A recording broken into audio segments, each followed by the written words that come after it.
Now we can hear you. Okay. Well, hello everyone. Hello, Ajahn. กลับนมัสการค่ะ คนไทยด้วยฮะคนไทยที่ไหนเนี่ย Okay.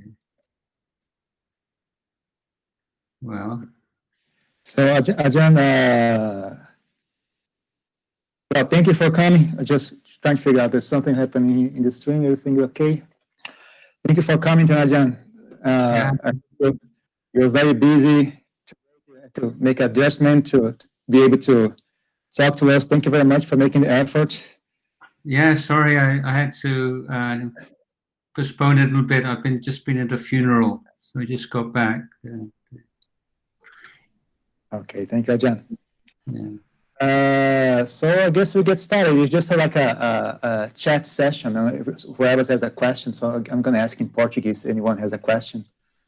Então, gente, vamos começar agora. Se alguém quiser fazer pergunta, é só ligar o microfone e fazer a pergunta. Quem preferir pode escrever no chat. Então, tá liberado aí, quem quiser.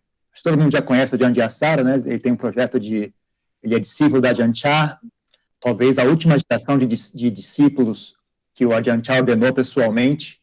Ele tem um projeto de educação na Tailândia, né? Educar as crianças com uma filosofia budista e tudo mais, né? Ele foi abade do Aparanachat durante 5 anos, e agora ele vive sozinho lá e mais se dedica a publicar livros de Dharma, dar palestras, e também tem esses projetos de educação. Então é isso. Alguém tem alguma coisa para fazer para a Ajahn, não? Tem que ligar o microfone antes de falar, hein, gente?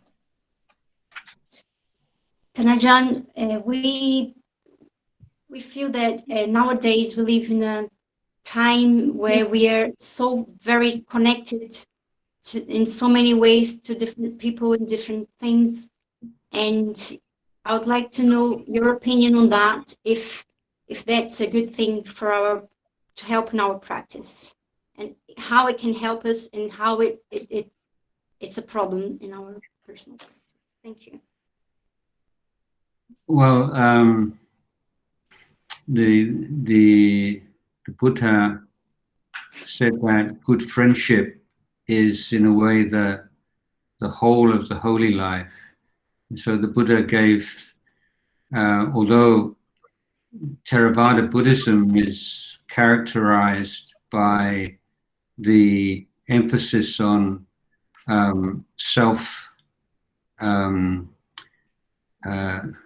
taking responsibility for oneself and putting effort into one's own life, it's balanced by the Buddha's emphasis on good friendship. And so having good and nourishing friendships is very important in spiritual life. And in a monastic training, we spend at least 5 years in community before we have permission to go off by ourselves. So it's more a matter of being wise in your choice of friends and your choice of connections. So I think that, what we're doing right now is a testament to the value and the benefit of this kind of connection, especially when you live in a big country where the Buddhists are spread out a lot, and being able to talk and to share experiences and to encourage each other over large distances is a wonderful thing. But at the same time, we always have this reflection that we're born alone. When we're sick alone. We get old alone, and we die alone. So friendship is not something that can take away the fundamental challenge of our life, that so much of this work we have to do by ourselves, but that we should never be too proud to call upon the support and friendship of others on the same path. Okay. Is that too much for you to translate? No, that's fine, Ajahn. That's the right. That's fine. Tell me. Então, traduzindo, a pergunta foi como é que o Ajahn enxerga hoje em dia a situação, né, com tanta conexão, nós estamos tanto expostos a tantas pessoas e o mundo moderno, com muita conexão com muitas coisas, né, como é que ele se sente a respeito disso, se isso é bom ou ruim? Então, a Ajahn falou o seguinte, falou que o Buda ensinou que ter bons amigos, né, é o todo da vida espiritual, né?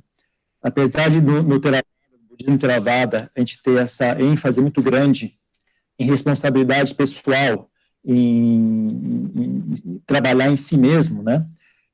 Tudo isso é contrabalanceado pela a ênfase que o Buda dava às boas amizades, a importância das boas amizades, amizades que nutrem, né, o nosso espírito. Então, isso é algo muito importante. Na vida monástica, existe um período de 5 anos em que o monge novato tem que viver em comunidade, né, antes que ele possa partir sozinho.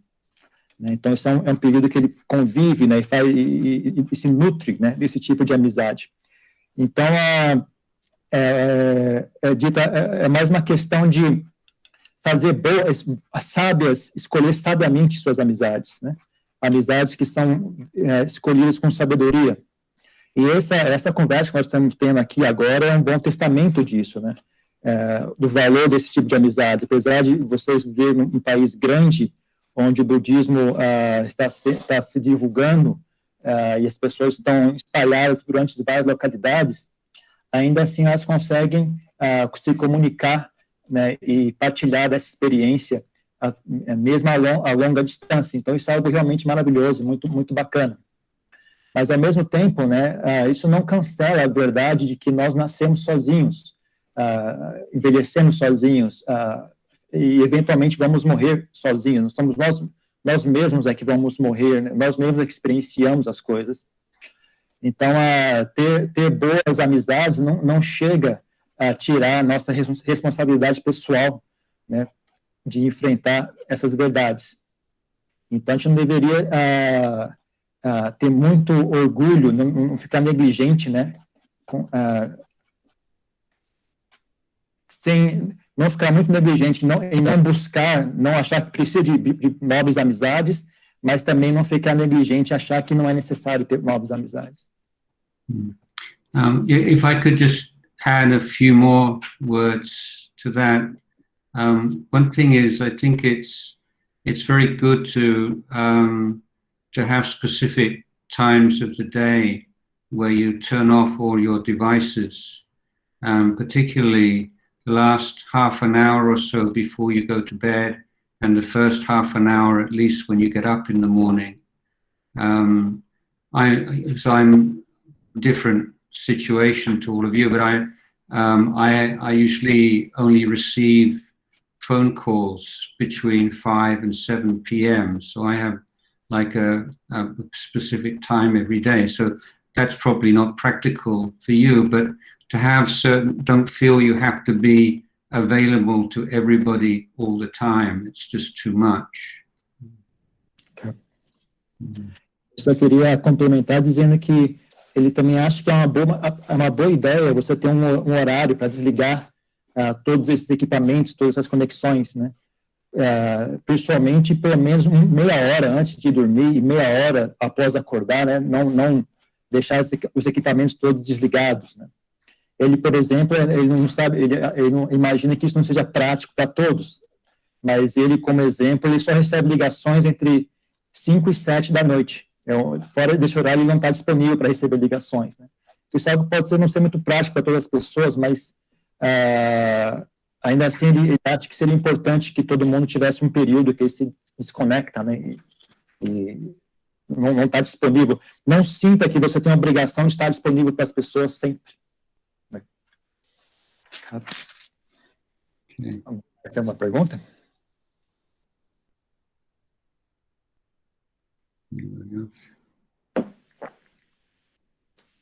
Ligar o microfone. Eu tenho uma pergunta. Pode falar.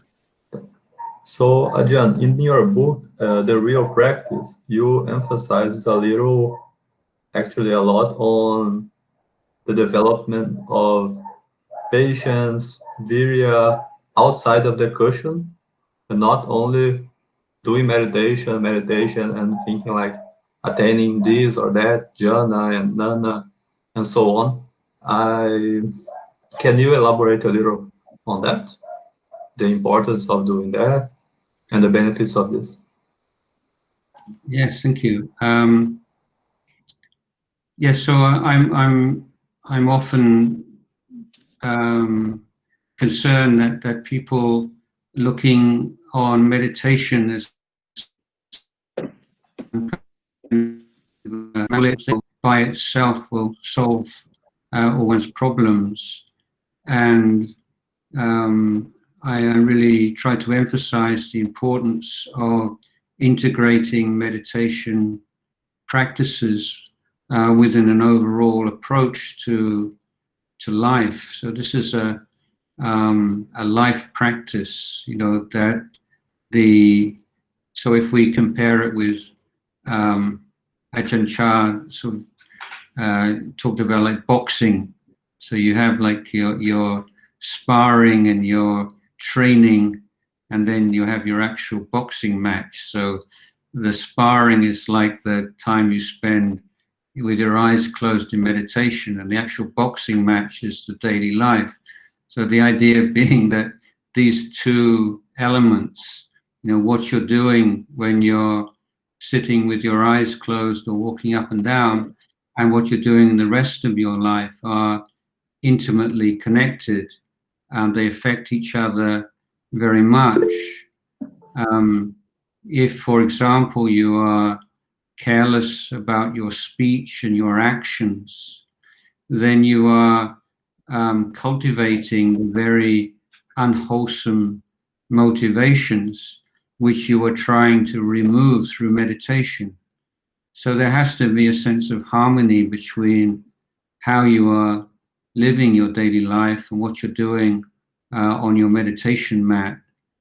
And in that broader view of practice and the Eightfold Path, you begin to see, I think, how important the cultivation of these kind of qualities of patience and contentment and knowing how to motivate yourself, how to deal with disappointments, how to prevent yourself getting stressed out, all these life skills, if you like. So if we can, in fact, look on the Eightfold Path as a development of life skills, and there are certain life skills that are developed best in solitude while in meditation. There are other life skills that are developed outside of the meditation hall, and these need to be developed in harmony. Okay. Então a pergunta foi, ele leu o livro da Ajahn Jayasaro, então nesse livro ele fala sobre, enfatiza a importância de desenvolver qualidades também fora da prática da meditação, como paciência, etc. Não apenas a ênfase na meditação em si, né, e não ficar muito obcecado com estados profundos de meditação, de jhana, etc. Então, ele pediu para o Ajahn elaborar um pouco sobre isso, né? Então, o Ajahn falou que ele tem uma preocupação, né, em ver as pessoas achando que a meditação em si vai resolver todos os problemas delas. Na verdade, ele procura dar uma ênfase para que as pessoas integrem isso com a vida delas, vida cotidiana delas. Tanto para fazer isso na prática da vida, né, uma prática da vida, não a prática apenas de um momento de sentar em meditação. Então, lembrando a Ajahn Chah também, a Ajahn Chah costuma comparar com uma luta de boxe, né? No caso da Ajahn Chah, deve ser um Muay Thai, né? Então, você tem o período que você passa ali treinando na academia, e tem um período da luta em si, né? Então, o período de treinar na academia seria equivalente a gente estar sentado em silêncio, praticando meditação com os olhos fechados. Mas a luta de verdade é no dia a dia, é na vida diária, né?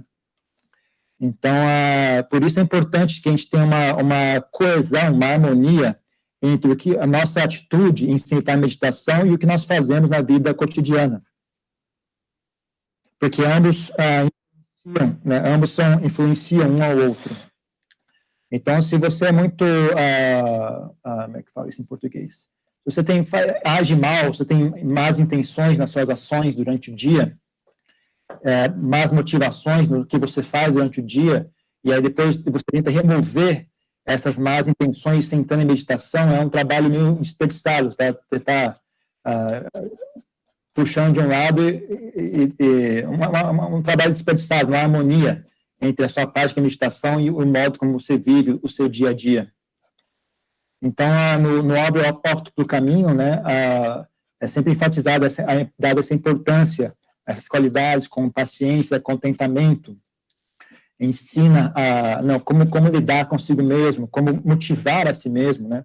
Tudo isso faz parte, de maneira indireta, faz parte do Abre a Porta para o Caminho. Ou você poderia chamar isso de habilidades da vida, né? Habilidade que se aplica à vida, né? Então, é uma necessidade de desenvolver habilidades para viver, digamos assim, né? É difícil traduzir isso. Então, algumas dessas habilidades são melhor desenvolvidas em solidão, em reclusão, né? Praticando meditação. Já outras dessas habilidades são melhor desenvolvidas no contato diário, da vida cotidiana. Então, o importante importante é que ambas as atividades estejam em harmonia. Well, just to give you an example, that if you're doing a lot of formal meditation practice in solitude, then you can develop some very useful and meditation skills, particularly dealing with the hindrances or learning how to take the mind beyond the hindrances. But the kinds of things that tend to get neglected by people who spend too much time in solitude are the attachment to views and opinions and pride and conceit. And these kinds of defilements are exposed much more easily in community. So this is why the formal meditation practice needs to be balanced with practicing community and learning from the things that come up, living with other people.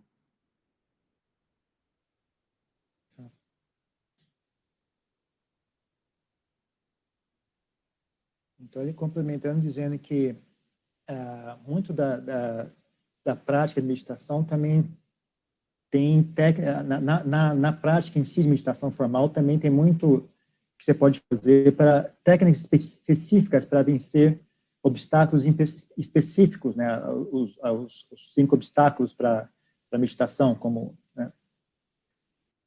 Interrompe a mente de obter, se pacificar.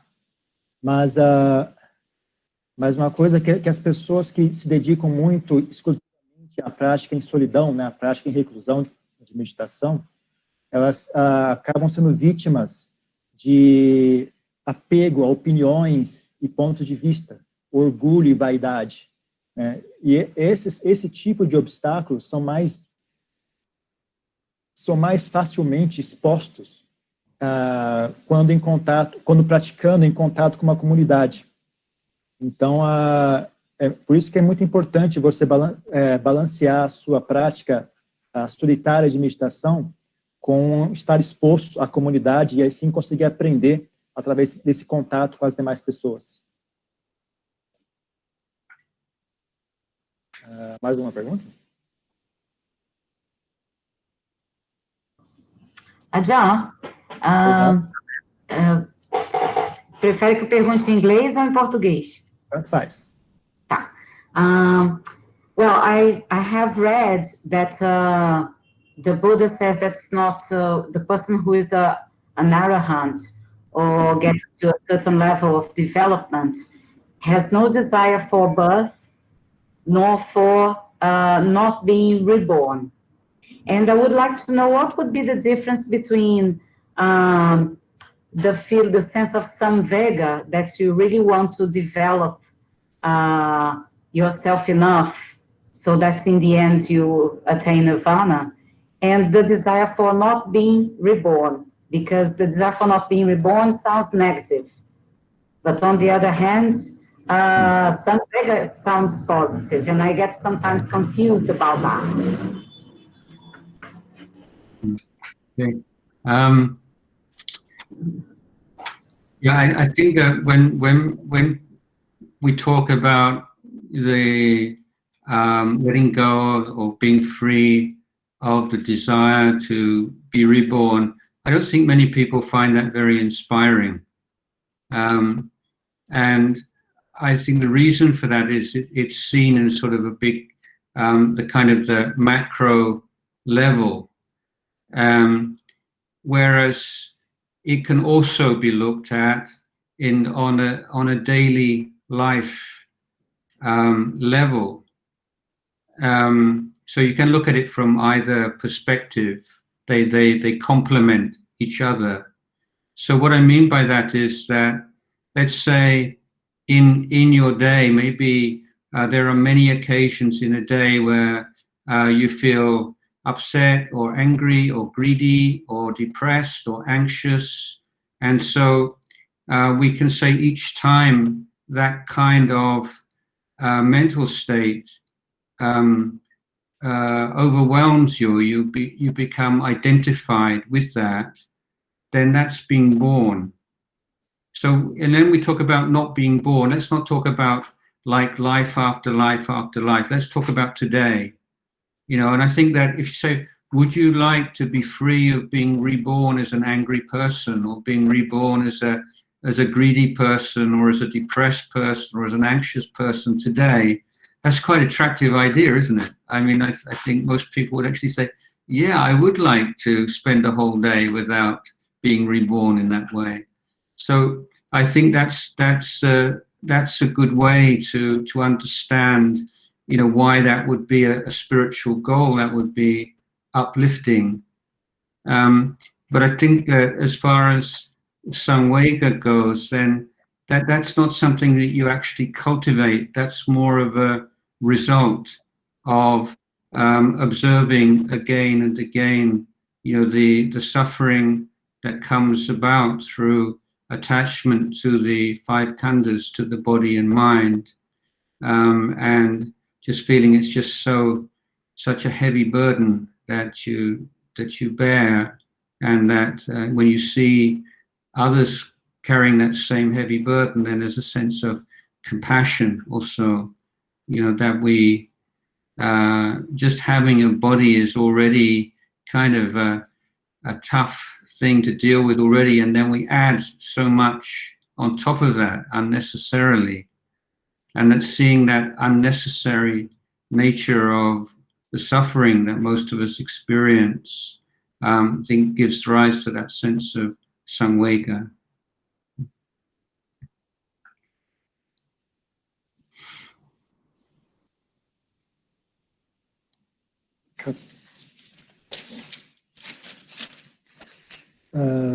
Então ela perguntou com relação ela tem uma dúvida, quando ela lê sobre os arahants, é dito que eles não têm desejo por novo nascimento, por renascimento.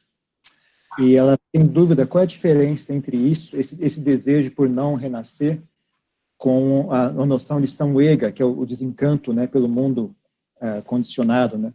Porque ela tem a sensação de que a ideia de não querer renascer é algo negativo, mas quando ela pensa em ter desencanto pelo mundo, parece algo mais positivo.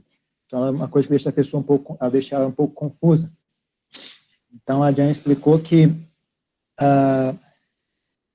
Ele concorda que a ideia de abrir mão do desejo por renascer não é muito inspirador para a maioria das pessoas, né? Mas isso você pode olhar de uma maneira mais macro, de uma maneira mais ampla, ou você também pode olhar essa mesma questão de uma maneira mais micro, mais próxima, mais simples, né? Então, por exemplo, se você olhar isso, em vez de olhar isso como a questão de renascimento, de vida após vida, uma morte, depois uma vida em seguida, se você olhar isso mais como uma questão da vida diária, né? Por exemplo, num dia normal, né, você passa por vários estados mentais, você passa por ficar agitado, fica com raiva, fica com ganância, fica com depressão, com tristeza, etc. E cada vez que esses estados mentais sobrepujam a sua mente, né, você pode considerar isso como um pequeno nascimento, né, que você realizou ali. Então, em vez de falar sobre não desejar renascer de uma vida para outra, né, se a gente falasse em termos de não desejar num dia não renascer com uma pessoa gananciosa, né? Hoje eu não vou renascer com uma pessoa gananciosa, eu não vou renascer com uma pessoa raivosa, uma pessoa invejosa, etc. Então, você perguntar à pessoa, não seria legal se você não, durante um dia inteiro, você não tivesse que experienciar esse tipo de nascimento, né? Nascimento com uma pessoa raivosa, manifestação de si mesmo com uma pessoa invejosa, uma pessoa com ganância, né? Então, a maioria das pessoas iriam concordar que isso é algo agradável, né? As pessoas iam pensar a respeito e achar, isso não é nada mal. E iam achar isso bastante inspirador, né? Então, mas, de qualquer forma, Samvega, ele não acha que é algo a ser cultivado. Ele enxerga Samvega mais como um resultado de a gente observar continuamente, né, repetidamente, observar o fardo que é na existência condicionada, o fardo que é os 5 khandhas, tanto em nós mesmos como em outras pessoas, né? Então, aí quando você observa que as outras pessoas também carregam esse fardo pesado, né, que são os 5 khandhas, então isso faz surgir compaixão em você, né? Porque só a compreensão, né, de que nós somente existir nessa forma corpórea já é um peso muito grande a ser carregado, e aí a gente adiciona mais sofrimento nisso, né, de maneira desnecessária. Então, faz com que a gente observar isso continuamente, observar esse processo continuamente, leva a pessoa a desenvolver, o resultado disso é o desenvolvimento natural dessa sensação de samvega, de desencanto com o mundo material. Okay? Mais uma pergunta? Está funcionando isso aí? Funciona bem?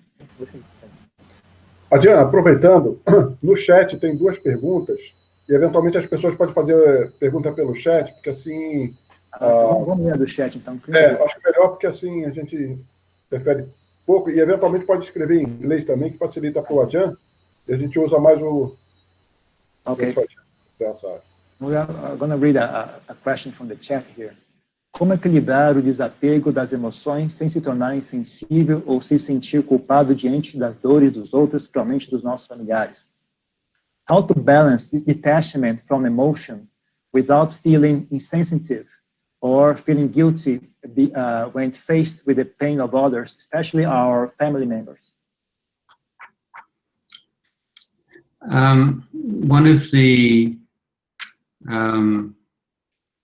One of the salient features of the Theravada teachings, and as presented in Pali Canon, are the way that the Buddha taught groups of Dhammas rather than individual virtues to be cultivated.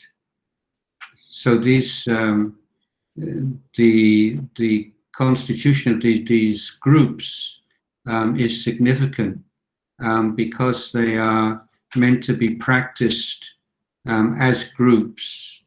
And so with the emotional development in the Buddha's scheme of cultivation, we have this 4 Brahma Viharas of loving kindness, compassion, sympathetic joy, and upekkha, or equanimity. And in almost all of the major groups of Dhammas, one of them, usually the final member of the group, is either a synonym for wisdom, or it fulfills the wisdom function. So in this case, we have loving kindness for all beings. We wish them to be happy. But in the case where they are suffering, then compassion comes to the fore. We wish them to be free of that suffering. When others are experiencing the action through success and happiness, then we develop mudita and sympathetic joy. But there are many cases where we wish people to be happy. We try to help them to be happy, but we're not successful. Or we want to help people to be free from suffering, but maybe they don't even think that they're suffering. They may be happy to carry on as they are. Or maybe we don't have the skills to be able to help other people, or maybe other people don't trust us enough to let us help them.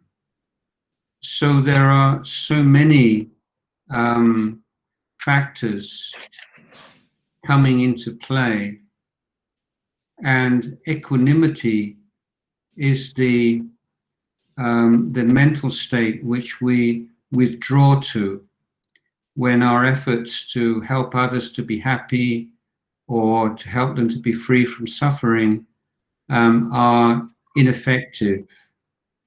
So it's like we go into neutral gear. So that neutral gear is not indifference. It's not saying, okay, I tried to help you and you just turned me down, or you treated me so badly, you showed no appreciation. But it's more like the time is not yet ripe.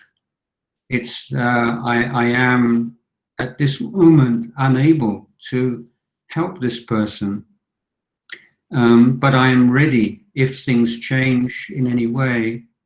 I'm ready to go back into the active mode. But at present, I can't do anything.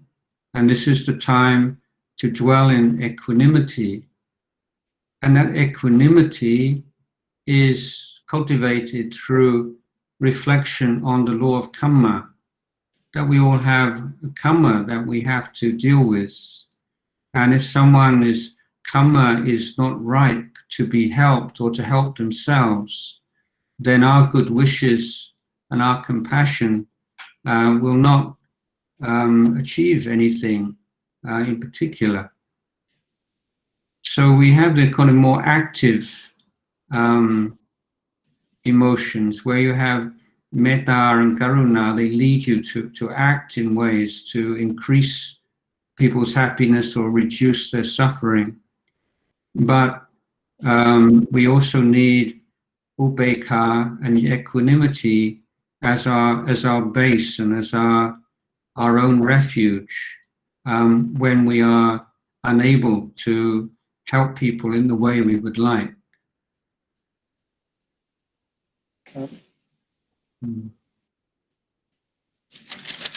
Então, a pergunta foi... Bom, já falei a pergunta em português, né? O que ele explicou foi o seguinte: os Dhammas são ensinados em grupos, né? O Buda sempre ensinou o Dhamma em grupos de qualidades, né? Em vez de qualidades individuais. Essas qualidades individuais sempre são práticas em grupos, não? São grupos de virtudes. Então, é muito importante o fato de estarem configurados em grupos, né? São praticados como um grupo. Então, por exemplo, em termos de desenvolvimento emocional, tem, por exemplo, o ensinamento dos 4 Brahmas Viharas, que são na Mudita, Upekkha. E todas as vezes que o Buda menciona algum grupo, na maioria dos grupos de Dhammas que o Buda menciona, sempre o último item, na maioria dos casos, o último item é algo que faz, ou é diretamente sabedoria, ou é algo que faz às vezes de sabedoria. Então, é um sinônimo, algo que cumpre o papel de sabedoria. Então, por exemplo, no caso dos 4 Brahmas Viharas, nós temos metta, que é o bem-querer. Então, mas se a pessoa por quem nós temos bem-querer está sofrendo, então, nesse caso, vem à tona compaixão, né, karuna. Quando a pessoa que a gente tem bem-querer está tendo sucesso, está bem, está feliz, então surge a emoção de mudita, né? Mas em casos que a gente deseja o bem das pessoas, mas queremos ajudar as pessoas, mas não obtemos sucesso, seja porque eles não enxergam, como diria, não aceitam a nossa ajuda, não têm apreciação pelo que nós fazemos, nós estamos tentando ajudar, elas não aceitam o que nós estamos fazendo, ou às vezes a pessoa até não consegue enxergar que ela está sofrendo, elas estão felizes, elas acham que estão felizes como estão, né? Elas não enxergam o fato que elas estão sofrendo. Então, nesse caso, a gente tem que admitir que nós não temos a capacidade, não temos a habilidade suficiente para ajudar aquela pessoa, ou também, desculpa, ou a pessoa não entende que está sofrendo, ou nós não temos a habilidade necessária para ajudar aquela pessoa, ou aquela pessoa não confia na gente. Então, são todas situações, são tantos fatores que entram em jogo, são tantas situações possíveis, né, que nem sempre é possível a gente ajudar as pessoas. Então, nesse caso, é importante trazer equanimidade. A equanimidade faz com que a gente recue quando o nosso esforço não dá resultado. É como se fosse uma marcha, o ponto morto, né, da caixa de câmbio, né, do automóvel, né? É como você botar o carro no ponto morto.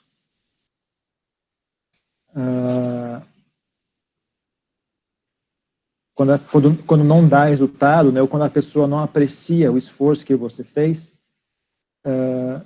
então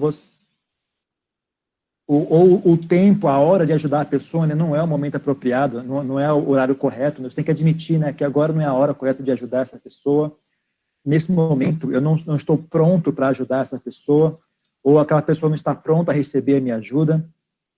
Então, não é o momento de fazer algo, né? Então não há nada a ser feito agora. Então, nesse caso, você tem que recuar a equanimidade, né? E também entender que a equanimidade é um resultado também da compreensão do karma, também, né? Então, tem que entender que todas as pessoas possuem um karma. Então, se o karma daquela pessoa não se configurou de maneira correta, de maneira que nesse momento ela possa receber a sua ajuda, ou que você não seja capaz de ajudar ela agora, então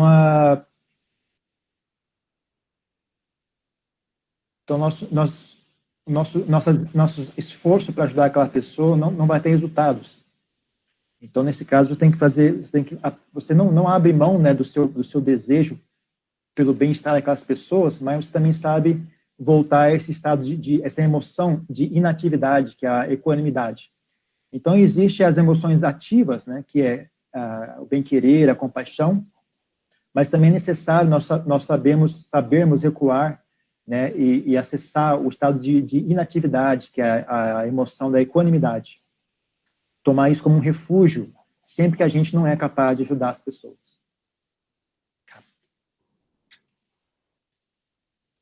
Vamos ver mais uma pergunta aqui. Boa tarde. Qual a diferença entre praticar dana com o objetivo de gerar bom karma e praticar para nutrir o coração? Ajahn, what is the difference between developing dana as a way to make good karma and as a way to nourish the heart? Thank you. Well, you nourish the heart by making good karma. Então, a resposta dele é simples. Na verdade, quando você realiza bom karma, você está automaticamente nutrindo o coração. Yeah. Dana is a key practice because we ultimately we're learning how to let go of our attachment to the 5 khandhas. But before we can make that kind of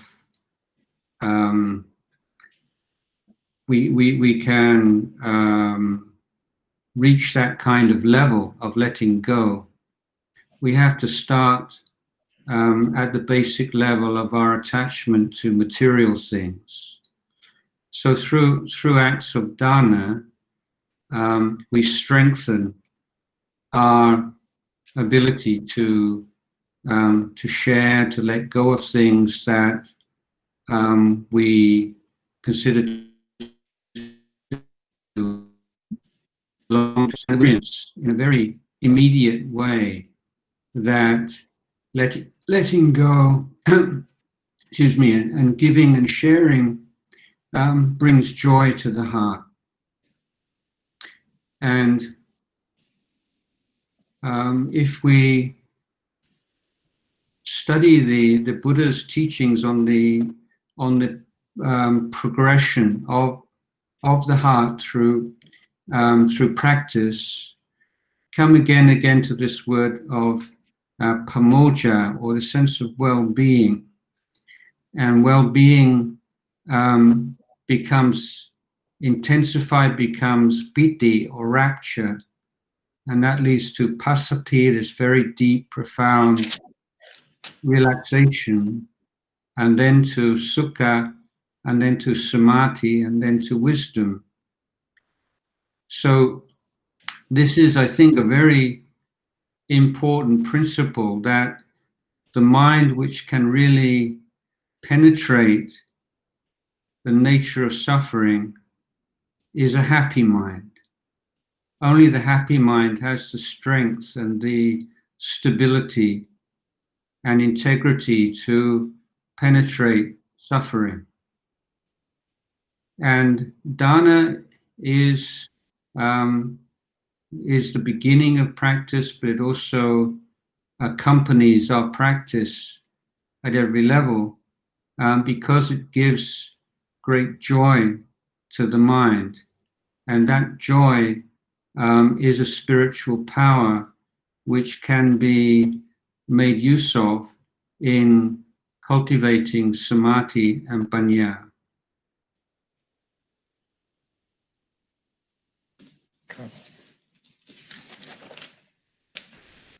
Então, eu já li a pergunta em português, já, né? Então, ele diz que dana é chave o desenvolvimento de caridade, porque, em último caso, né, em última instância, nós estamos treinando a abrir mão dos 5 khandhas. Então, mas antes nós conseguimos chegar a esse nível tão elevado de abrir mão completamente dos 5 khandhas, a gente começa por um nível básico, né, de abrir mão de bens materiais. Então, o ato de caridade desenvolve a capacidade de partilhar, de doar, né, de abrir mão de coisas que nós julgamos importantes ou de coisas que nós gostamos. Então, o ato de doar, o ato de partilhar também traz muita alegria para a mente. Se nós estudarmos a progressão do caminho de prática que o Buda ensinou, eles tem sempre essa palavra retornando de novo, que é pamoja, que significa um senso de bem-estar, um senso de estar bem, né, de sensação boa. Então, pamoja, quando desenvolvido mais adiante, se torna piti, que é o êxtase. Piti se desenvolve em passadi, que é um relaxamento, um estado relaxado e tranquilo.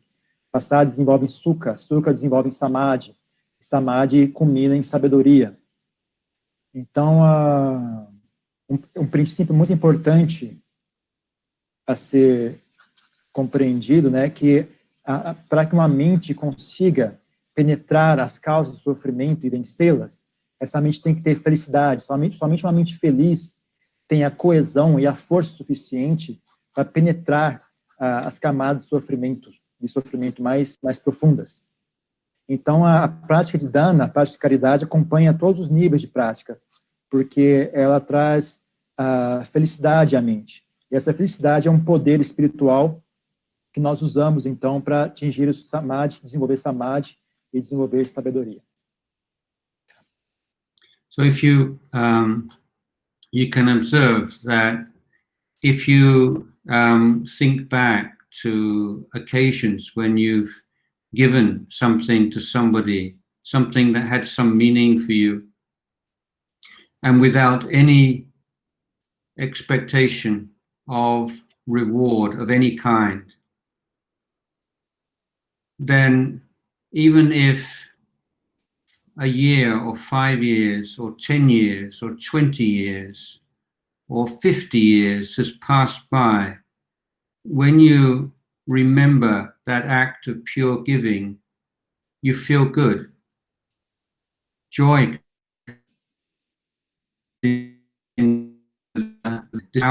It's not just the moment of giving, but it's a treasure in your heart, the memory of your acts of generosity.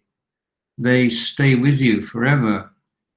And recollecting in a systematic way your acts of goodness and kindness can be a very effective meditation technique for taking the mind beyond the hindrances, and in certain cases can be more powerful than watching the breath or one's usual meditation object.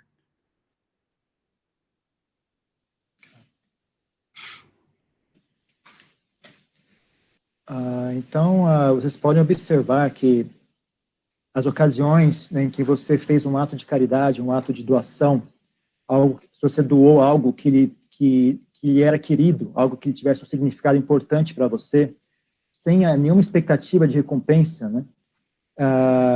Mesmo depois de 5 anos, 20 anos, 50 anos passados, né, quando você se lembra daquele ato de caridade, ainda assim continua trazendo uma sensação de bem-estar, uma sensação de alegria, alegria. Isso surge da caridade. Não, essa sensação de alegria, de felicidade, surge não só no momento que você doa algo, mas sempre que você se relembra daquele ato, aquela sensação de bem-estar é reproduzida. Então, o ato de caridade se torna um tesouro para a mente. É um poder que fica guardado dentro da mente para sempre. Então, sempre que você se lembra dela, você consegue reacessar aquele bem-estar. Isso, quando feito de maneira... Você pode, inclusive, fazer isso de maneira sistemática, né? Na prática, com uma prática de meditação, para conseguir vencer os 5 obstáculos, né? Para a concentração mental. Inclusive, dependendo da situação, pode ser um modo de prática mais poderoso do que a própria prática focada na respiração, por exemplo.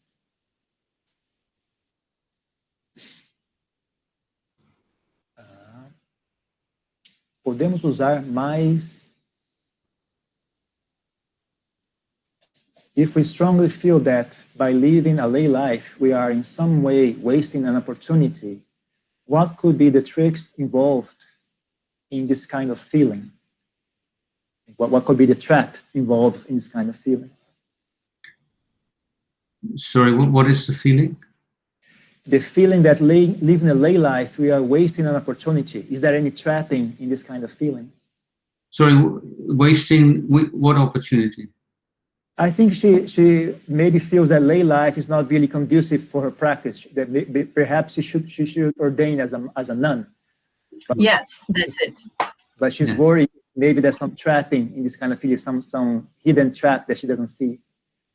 Yeah, there's not just one. There's so many hidden traps. That's what makes it interesting. But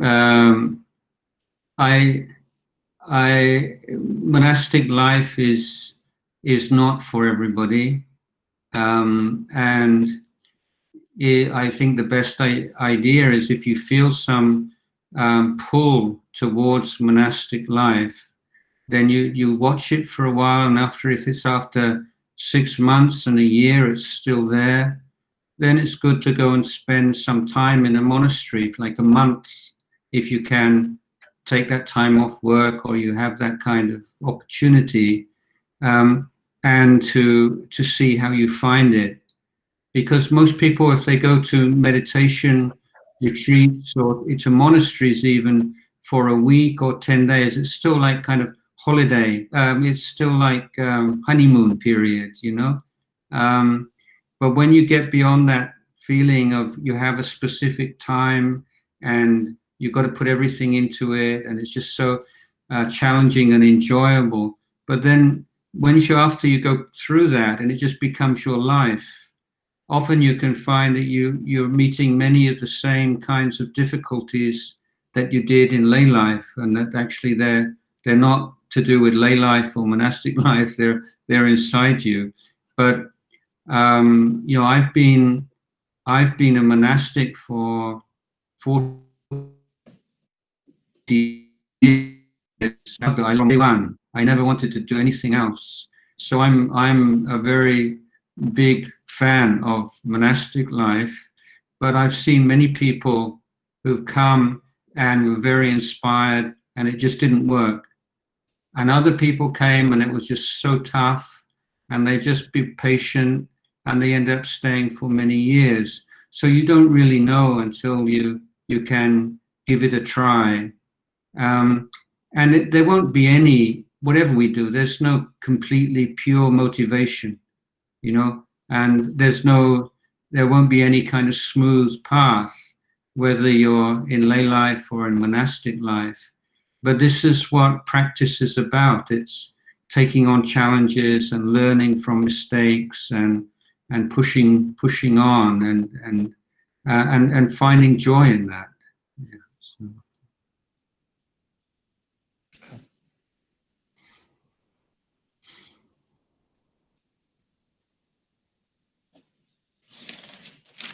Então a pergunta foi... Cadê a pergunta? Se nós sentimos fortemente que viver uma vida laica é uma perda, uma oportunidade sendo desperdiçada, teria alguma armadilha escondida? Poderia haver alguma armadilha escondida nisso, né? Então, o Ajahn Jayasaro disse que sim, na verdade tem várias armadilhas escondidas, mas isso faz parte de por que essa questão é tão interessante. Na verdade, a vida monástica não é para todo mundo. Então, se você sente, né, essa inclinação em direção à vida monástica, eu recomendo você observar isso pelo menos 6 meses, apenas observe, 6 meses, 1 ano, apenas observe, né, e ver se persiste. Depois de muito tempo, essa inclinação persiste, talvez experimente ir morar no mosteiro durante um certo período. Você consegue ter a oportunidade de deixar o trabalho e morar no mosteiro por um período de mais de 1 mês, por exemplo. Então, você vai ter uma ideia melhor, né, do que é a vida, como que é a vida monástica. Porque se você for apenas para 1 semana, 10 dias, você fica só no período de lua de mel, você não chega a ter uma visão clara do que é esse tipo de estilo de vida. Mas só quando você já investiu plenamente naquilo, já se dedicou, tudo que você tinha, você investiu naquilo, é que você vai ter uma noção mais clara. Depois de todo esse período, de muitos meses, né, você notar que você está tendo os mesmos tipos de dificuldades que você tinha na vida laica, né, então talvez é o caso de você perceber que não era bem o problema, o seu problema não é a vida laica, o seu problema é algo mais interno, né? Não é a vida laica que estava criando todos os problemas que você está sentindo. Na verdade, é algo interno seu. Então, eu, por exemplo, sou monge. Na hora que ele falou a data, a ligação falhou, mas eu imagino que são 45, 46 anos que ele é monge. Então, eu nunca tive vontade de me juntar a nenhum outro tipo de coisa, né? Então, eu sou um grande fã da vida monástica. Mas eu aqui já observei muitas pessoas, né, muitas vêm com grande inspiração, mas após um período não conseguem, não dá certo, né? Já outras vêm e sentem muita dificuldade, e muito sofrimento inicialmente, mas elas persistem, insistem, e eventualmente elas conseguem encontrar o caminho delas, né, através da vida monástica. Então, você tem que tentar. Esse tipo de coisa você só vai saber quando você realmente colocar em prática, né? Mas entenda que não tem nenhum caminho suave, né? Que sem conflito e sem dificuldades. Na verdade, a prática é justamente isso, né? A prática é enfrentar esses desafios, é aprender com os seus erros, né? E continuar em frente, mesmo com dificuldade, e desafios, né? Você continua em frente até você alcançar a felicidade naquilo que você está buscando.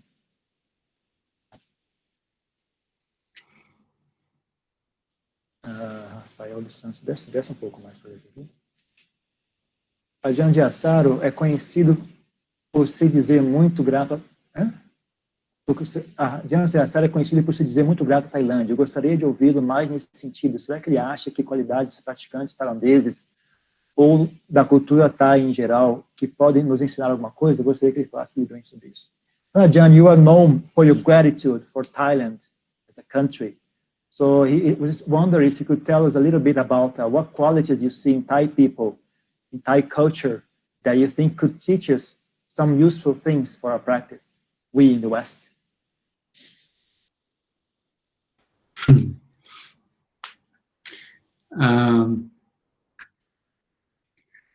I don't know. I mean, there's 67 million people in this country, and just like in every other country, there's all kinds of people.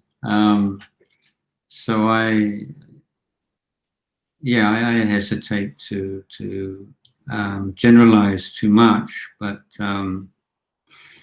I appreciate the tolerance. Well, to give you an idea, there's tolerance is so ingrained in this country that there's not even a word for tolerance in the Thai language, because I mean, the whole concept of tolerance was really created to counter the historic intolerance of white-skinned people. And having never suffered from intolerance in the past, then never had to adopt this ideal of tolerance to deal with it. So I've always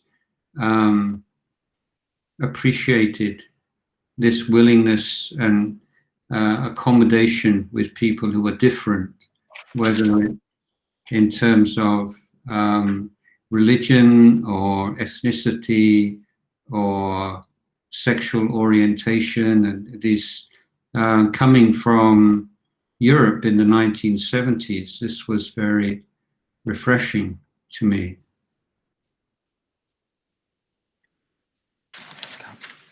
Então ele falou, eu fico meio hesitante em generalizar, né, porque a Tailândia tem 67 milhões de pessoas, então tem todo tipo de gente morando ali, né? Mas uma coisa que eu posso mencionar é a tolerância, né? A tolerância é uma característica tão inculcada na psique tailandesa que eles não têm nenhuma palavra para falar sobre. O conceito de tolerância não foi criado por eles, eles não inventaram uma palavra para falar isso. Esse é um conceito que foi criado para, como dizer, contrapor, né, a sistemática intolerância das pessoas de pele branca ocidentais.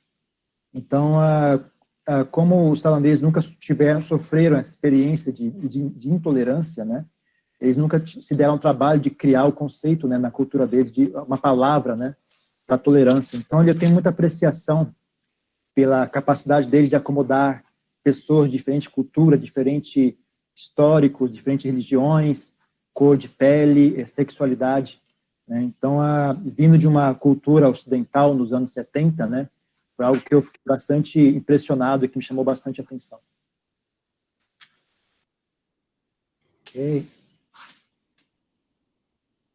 Ajahn Jayasaro, when you were just a beginner on the path, did you have much difficulty practicing breath meditation? If so, how did you overcome that difficulty?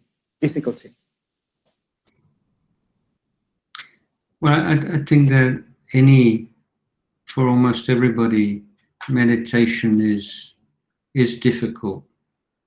I don't think it's very few people who find meditation easy. So that's not really the issue so much. The issue is how do you sustain motivation in practice, regardless of the ups and downs and the difficulties that arise.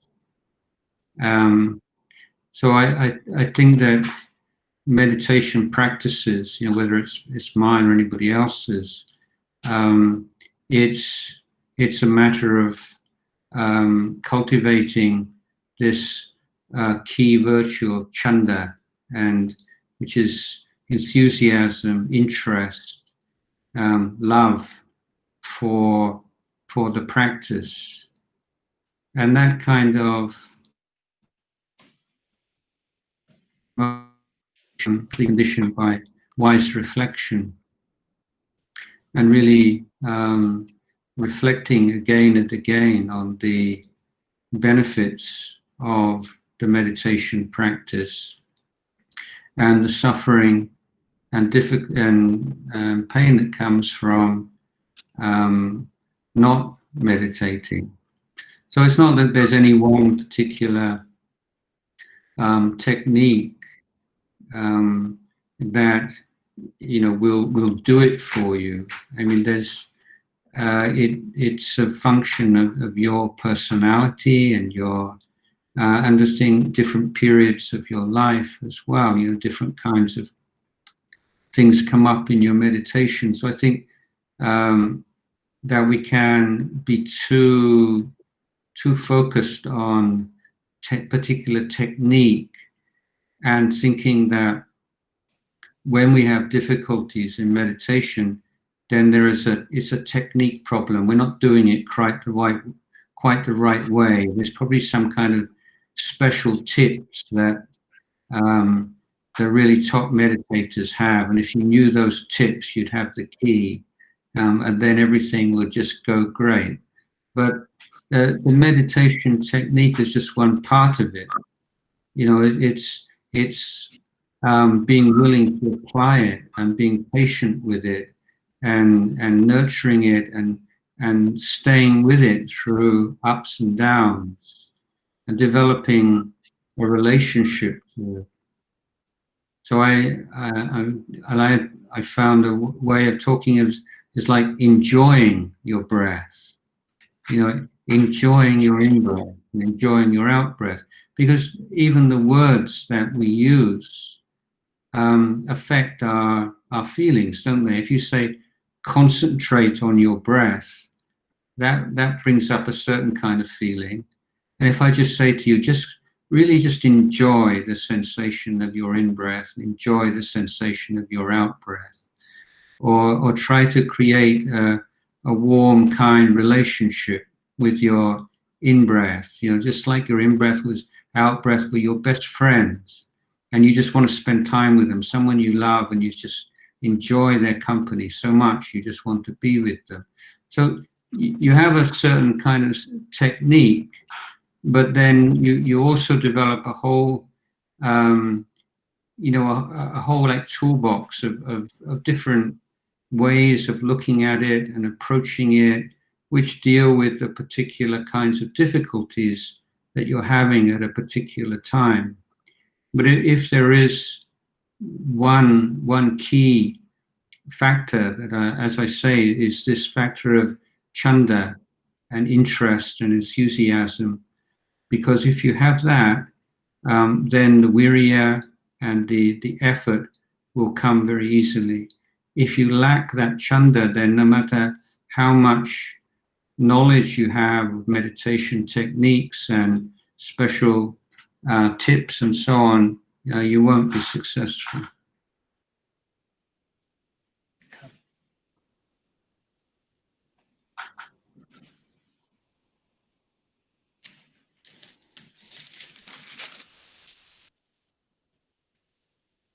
A pergunta foi: quando você era um iniciante no caminho, você teve muita dificuldade com a meditação na respiração? Se sim, como foi que você venceu essa dificuldade? Então, Ajahn, ele falou que, na verdade, acho que todo mundo tem dificuldade no começo. São muitos raros os casos de pessoas que têm fácil desde o começo, né? Então, o começo, a questão não é tanto essa, mas sim a questão é como suster a sua motivação, né, durante todos os altos e baixos, todas as dificuldades que surgem ao longo da prática, né? É uma questão de cultivar o que é chamado de chanda, que é interesse, desejo, interesse, volição, amor pela prática. Então, isso é conseguido através da reflexão sábia, não, por exemplo, refletindo continuamente sobre o benefício da prática, refletindo continuamente sobre o sofrimento que surge caso a gente não se dedique à nossa prática de meditação. Não é tanto uma questão de técnica que vai resolver o seu problema. Não, as pessoas têm... É mais uma questão de personalidade, da sua própria personalidade, das suas próprias habilidades, do período de vida que você está passando. Isso aqui realmente é a chave para resolver isso. Não é muito bom você focar muito em técnicas de meditação específicas.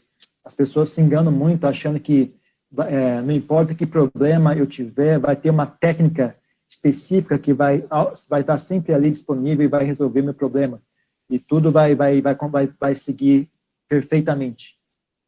A técnica é apenas uma parte do assunto.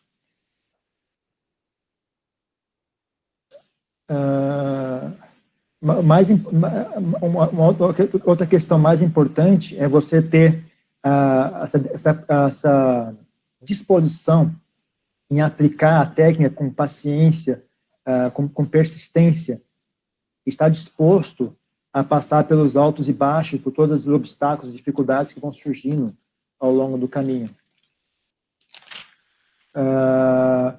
E uma coisa que eu também costumo ensinar às pessoas em vez de tomar deleite na respiração,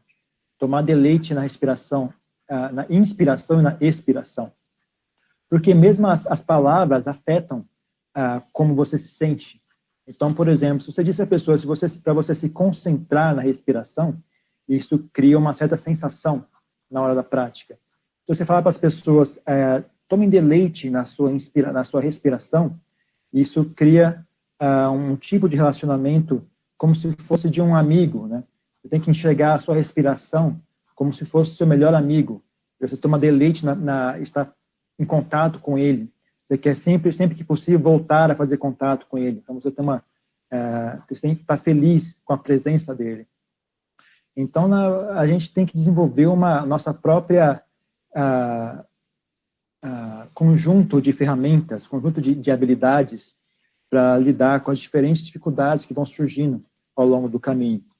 Mas o fator chave realmente é chanda, essa desejo, essa amor pela prática, essa dedicação à prática. Se a pessoa tem chanda, então virya, que é a energia, para praticar, vem com facilidade. Mas se lhe falta, né, esse desejo de praticar, esse amor pela prática, então não importa quanto de conhecimento teórico sobre técnicas de meditação você tenha, você não vai obter sucesso.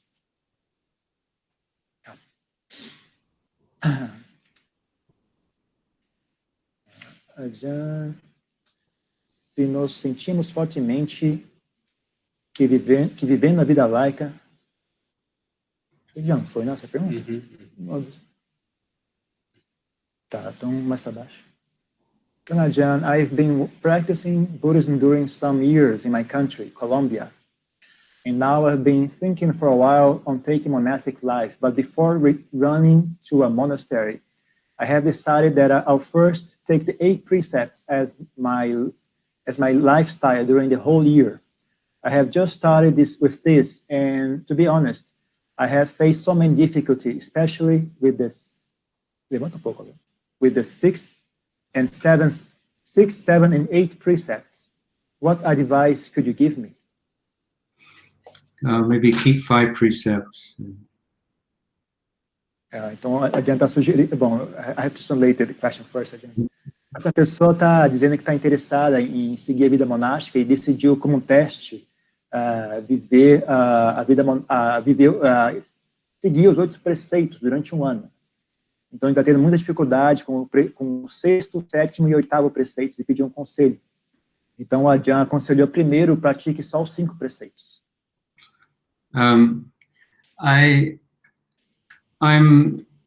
I think taking 8 precepts is a good practice to take up, at least say once a week on the one prat day, or for a period of retreat. But I'm not sure that it's always the best approach in family life. For instance, if you're living with your family, I may be living alone, but often the only time that families come together these days is for an evening meal. And so if you're not eating an evening meal, then it can have a detrimental effect on the closeness and the connections in the family. I think also that if you're living a more kind of secluded life where you have a lot of control over your environment, then the 7th precept is easy. But if you're living easier, but if you're in society and there are expectations, if you're a woman, often there are expectations about wearing makeup and things like this, which can make it kind of awkward if you don't, and it's like you're making a statement and people are always asking about it. So to my view, then keeping 5 precepts is already a very good standard. It's not easy at all to keep 5 precepts, but to keep the additional precepts, these are for freeing up time for more formal practice. The additional precepts, they are not concerned with moral or immoral actions, but actions that eat up time or are distracting and can be hindrances to meditation. So I would suggest a weekly 1 prat, 8 precept practice if it's proving too impractical for you. And then when you do have time on holidays and to go to monastery or to meditation retreat, to take up the 8 precepts. The 8 precept is really not to prepare for monastic life. I don't think it's necessary to spend too long as a lay person keeping 8 precepts. You can jump from 5 precepts to monastic life quite easily. I think most people take, after a few days, they can adapt to that. If you have had that previous experience of keeping 8 precepts on the 1 prat day or during meditation retreats.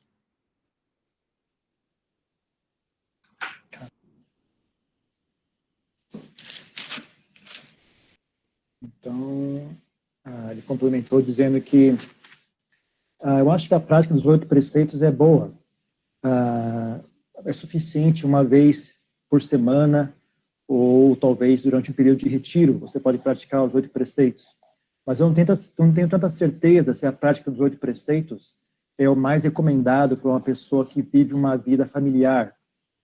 Por exemplo, se você vive uma vida familiar hoje em dia, as famílias é quase que como viver sozinho, porque você não convive muito com os membros da sua família.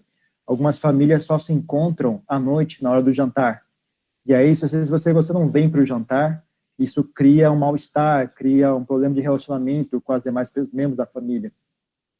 Agora, se você vive numa situação de mais reclusão, você tem mais controle sobre as condições da sua vida, seguir o 7º preceito é mais fácil.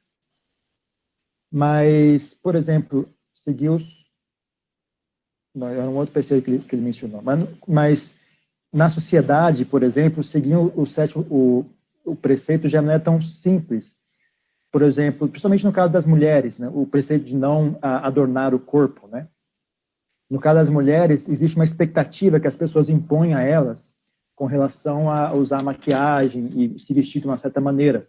Se você não faz isso, as pessoas entendem que você está declarando, fazendo uma certa declaração, né? E ficam te incomodando e fazendo perguntas a respeito. Então, causa muitas dificuldades desnecessárias para a pessoa.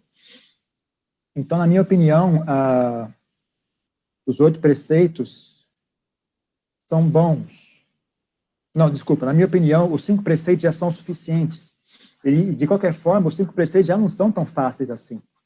Então, os 8 preceitos, eles mais dizem respeito a criar mais tempo livre para a prática formal de meditação. Os preceitos adicionais, né, dos 8 preceitos, que vai além dos 5 preceitos, esses preceitos adicionais não dizem respeito à prática imorais, né? Não são preceitos que impedem você de fazer coisas imorais. Na verdade, esses preceitos extras são mais relevantes a eliminar distrações, remover obstáculos para a prática formal de meditação. Então, você praticando os 8 preceitos, por exemplo, uma vez por semana, no fim de semana, no dia do Uposatha, e aí, quando você tiver tempo, tiver um feriado, você puder ir passar um tempo no mosteiro, em retiro, né, já é o suficiente. Eu não acho que os 8 preceitos sejam um preparativo para a vida monástica. Na verdade, somente seguir os 5 preceitos já é o suficiente para você se preparar para a vida monástica.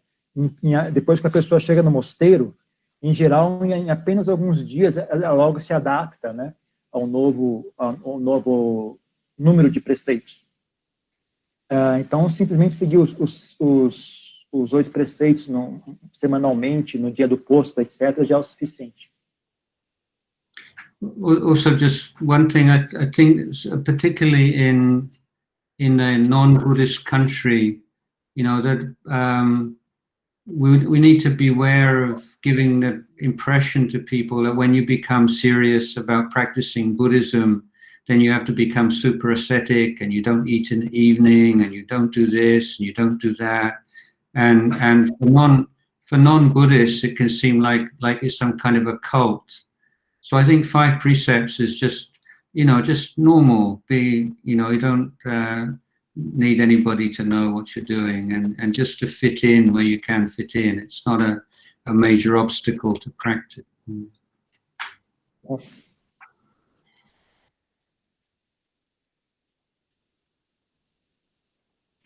Então, eu acho que é importante a gente ter cuidado quando ensinando budismo no Ocidente, né, para a gente não passar essa ideia, né, de quando você fica um budista sério, você vira uma pessoa muito ascética, você não come, você não faz isso, você não faz aquilo. Isso acaba passando a sensação de que o budismo é uma espécie de culto, né?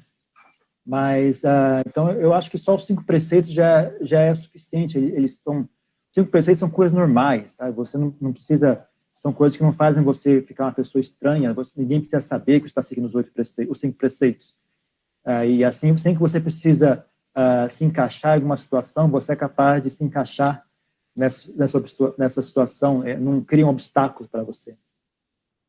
Pessoal, água simples.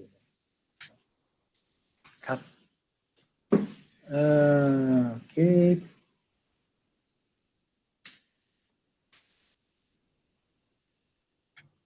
Parece-me que um grande problema para os praticantes leigos é termos distrações mundanas demais.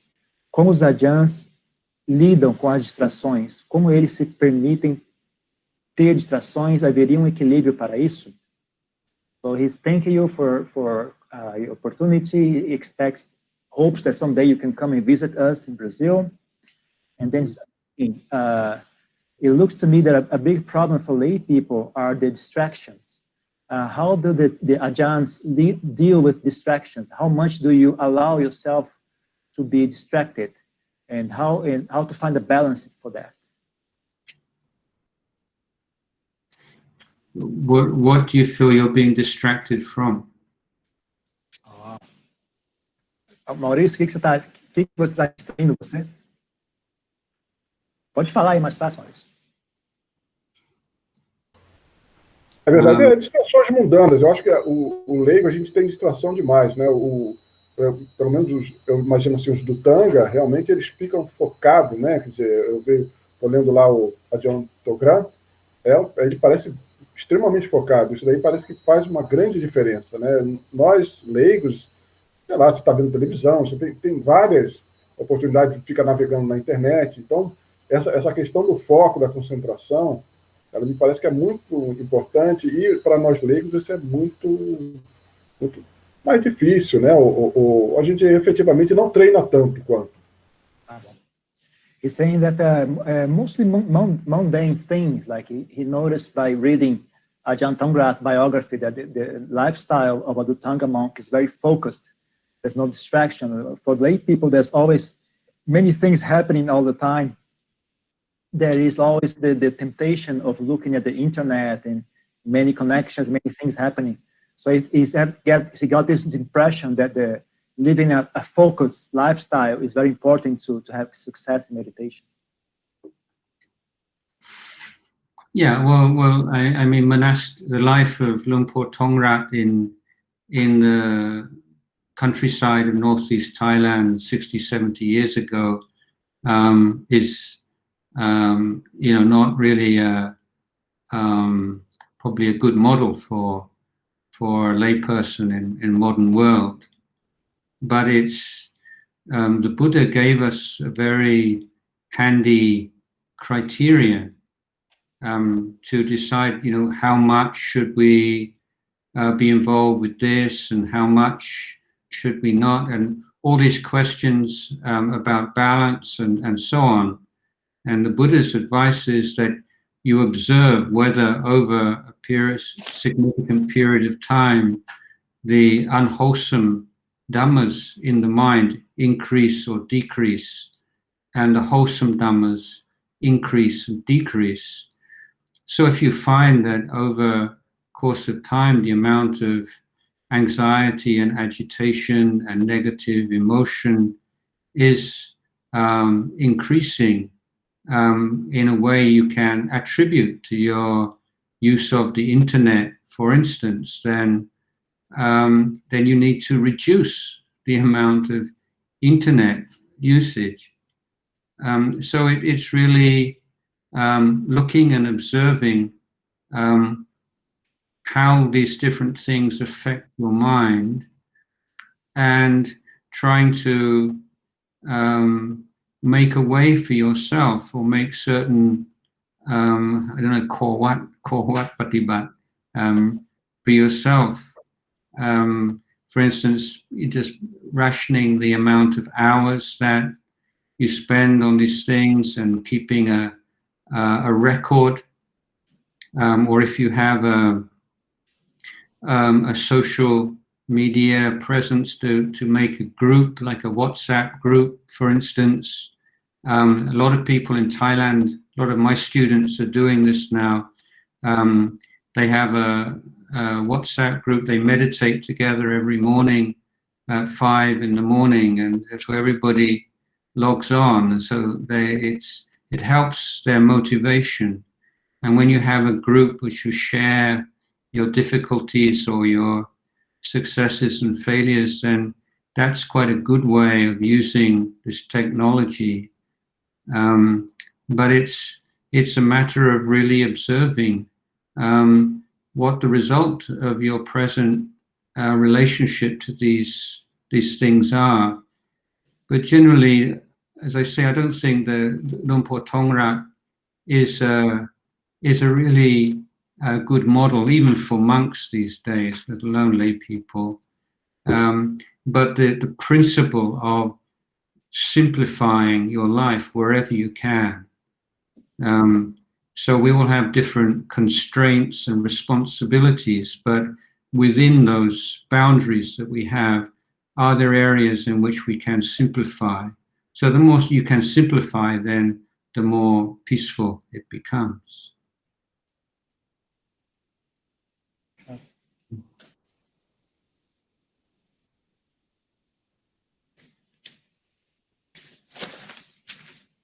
Não está em português? Traduzir já.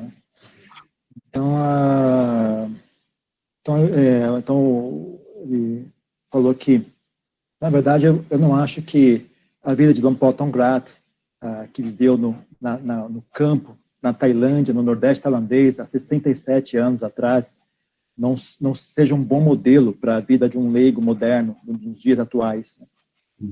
Mas um bom critério é olhar o quão você está envolvido com essas coisas, com essas distrações todas, e tentar encontrar um ponto... o Buda, o critério que o Buda deu é a gente observar quão envolvido a gente está com essas coisas todas e tentar achar um ponto de equilíbrio para nós mesmos. Então, por exemplo, observar ao longo de um longo período de tempo, né, se o envolvimento com essas distrações todas estimulam estados mentais negativos, eles fazem que os estados mentais negativos aumentem ou diminuam.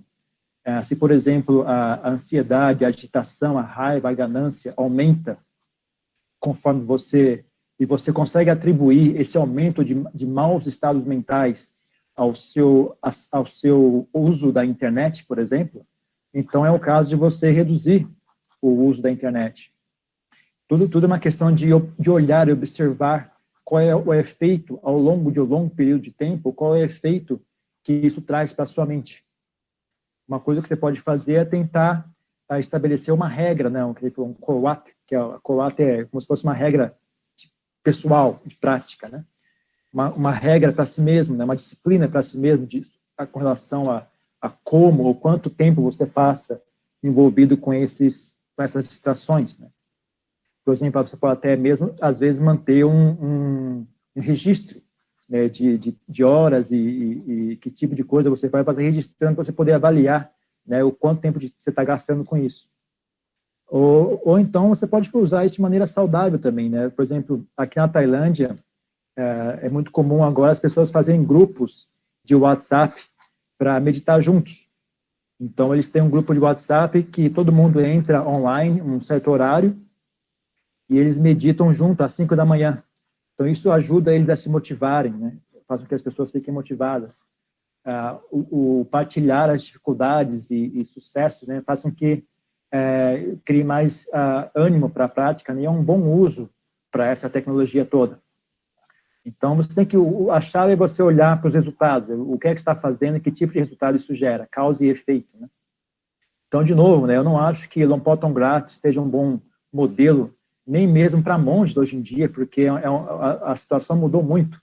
O que dizer, então, para os leigos, né?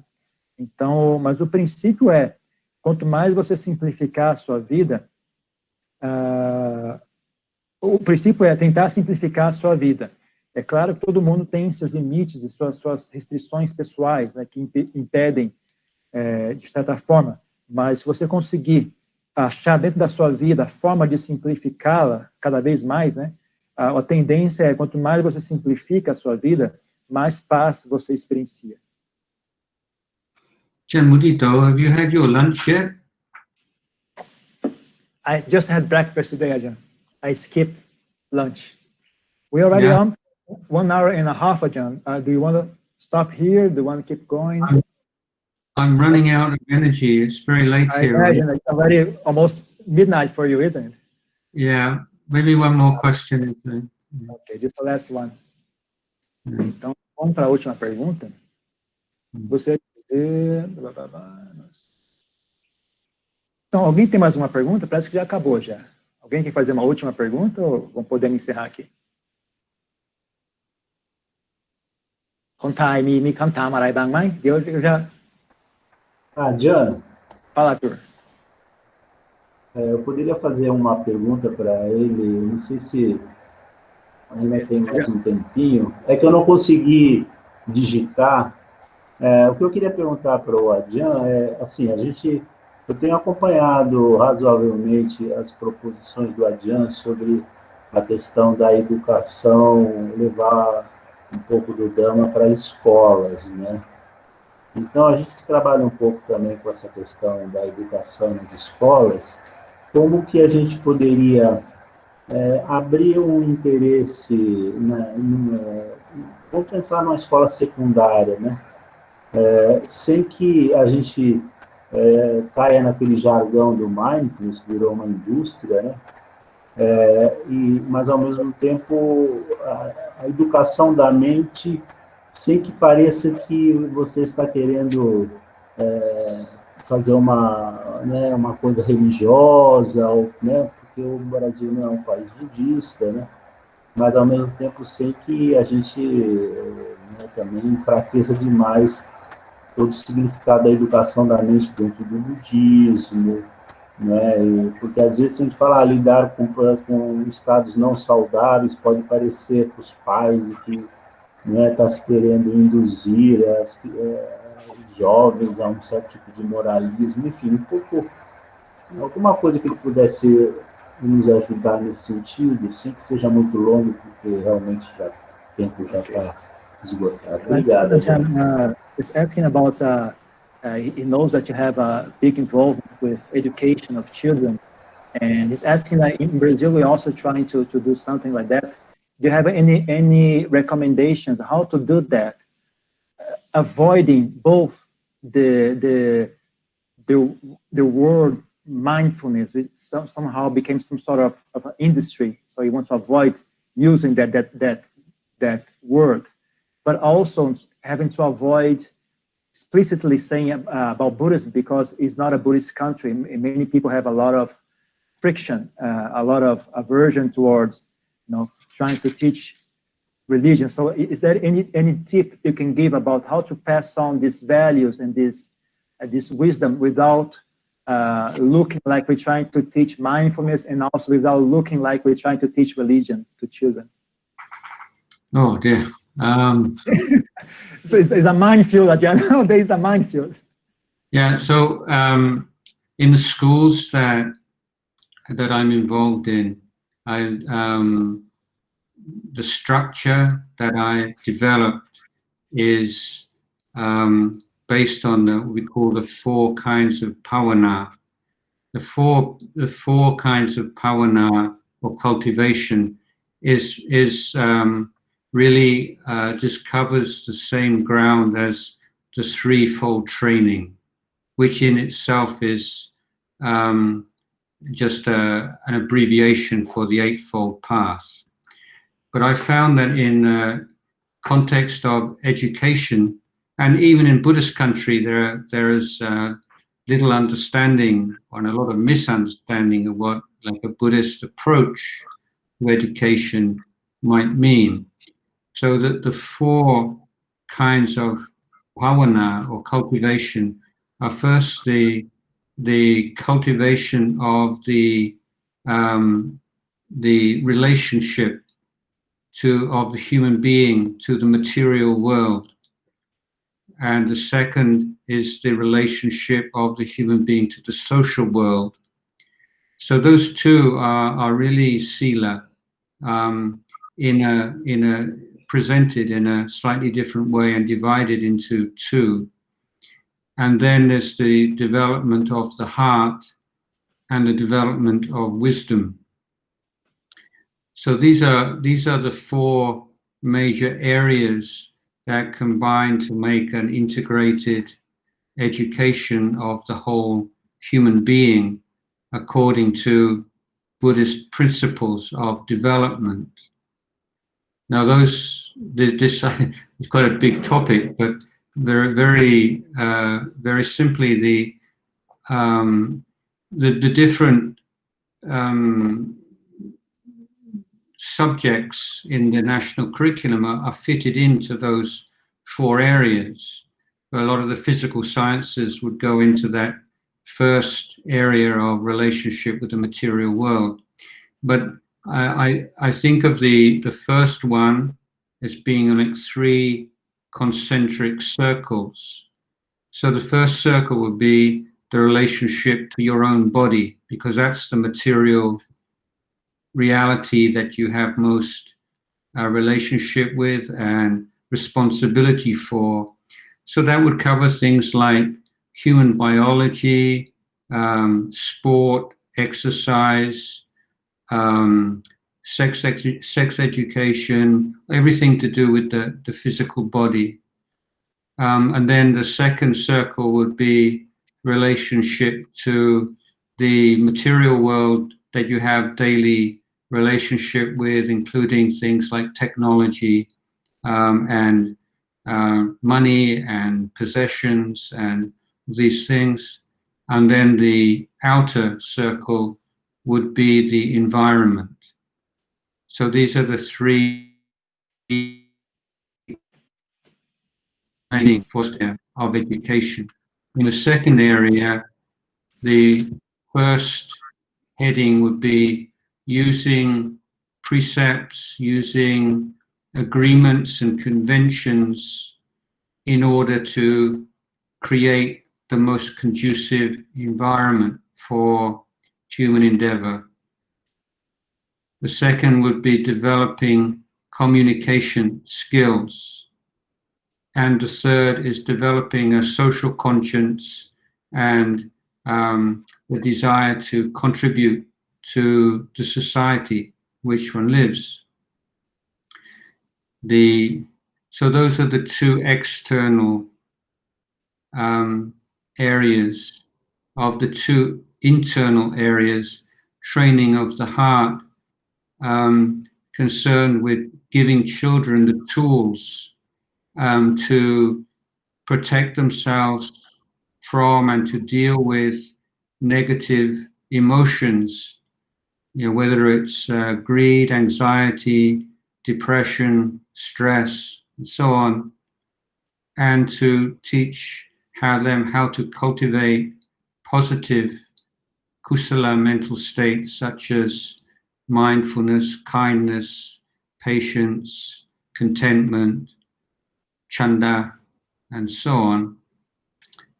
And then the 4th area, wisdom development, again 3 areas. And the first area is basic thinking skills, creative and critical thinking skills. Second is yoniso manasikara, and the third is vipassana. So obviously in the school system, the main emphasis is on the first of those, and the yoniso manasikara and vipassana would be more specific to Buddhist studies or to meditation retreat periods.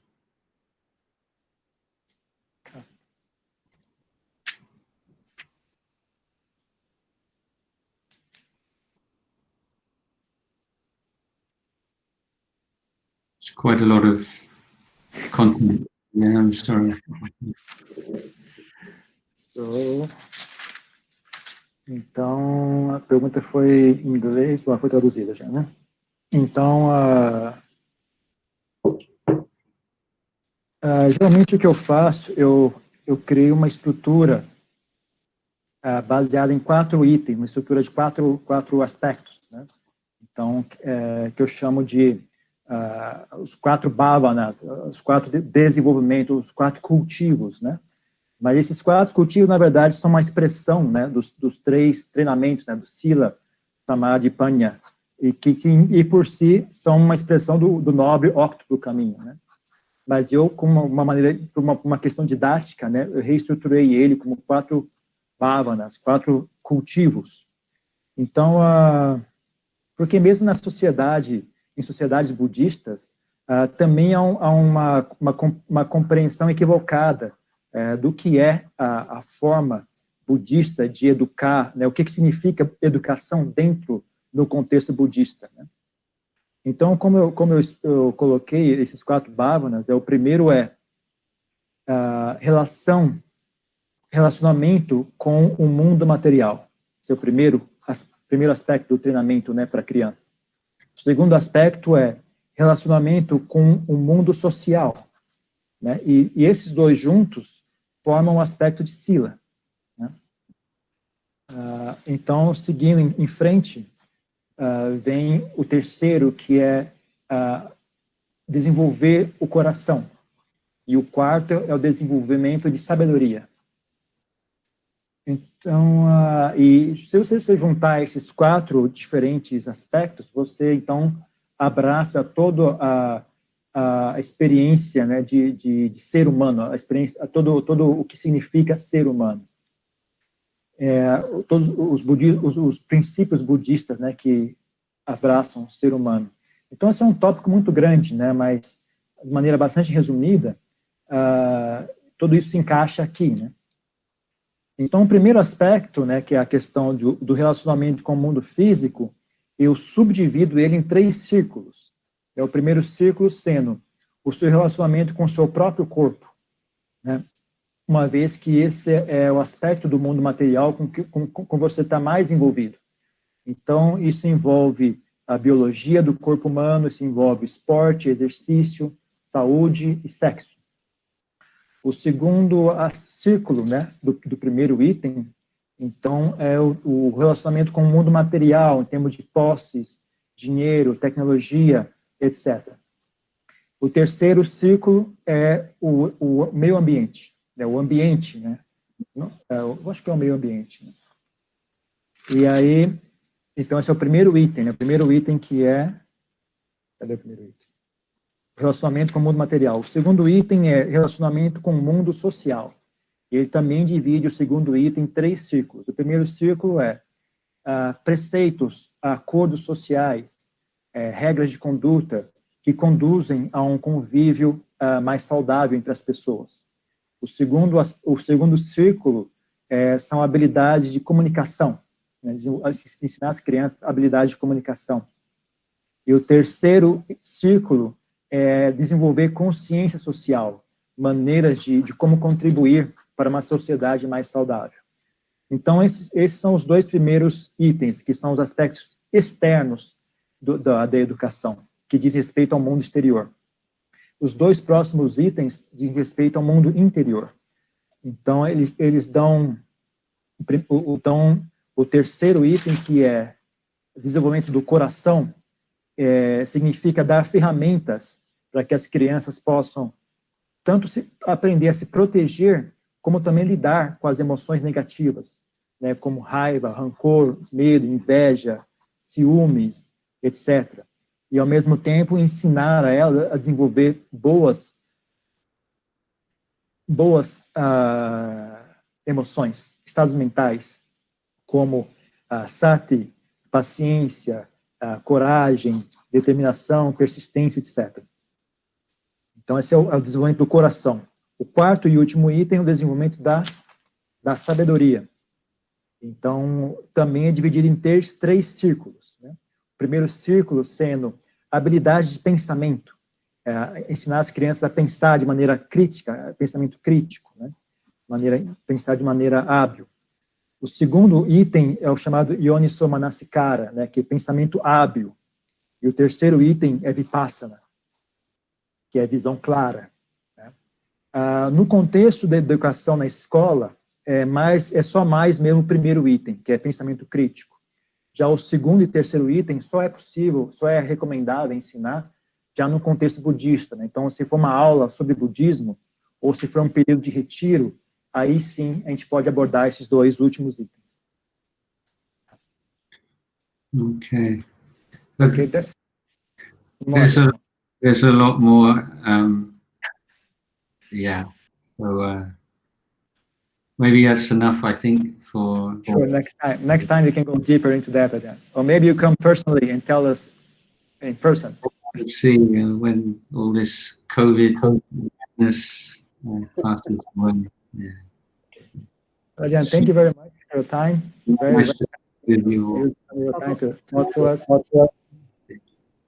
วัดสบายดีวัด ค่ะ วัดสบายดีวัดอยู่ที่ไหนฮะ อ๋อวัด เยอะที่พักเอง ไม่ใช่นี่เป็นชื่อเฉยๆอาจารย์ วุฒิโต เขาไม่อยู่วัดอาจารย์เขาอยู่บ้าน ใช่ เขาอยู่แคนาดาครับ I don't know อ๋อไม่เป็นไรหรอกโอเค อะไร Okay, so good for everyone.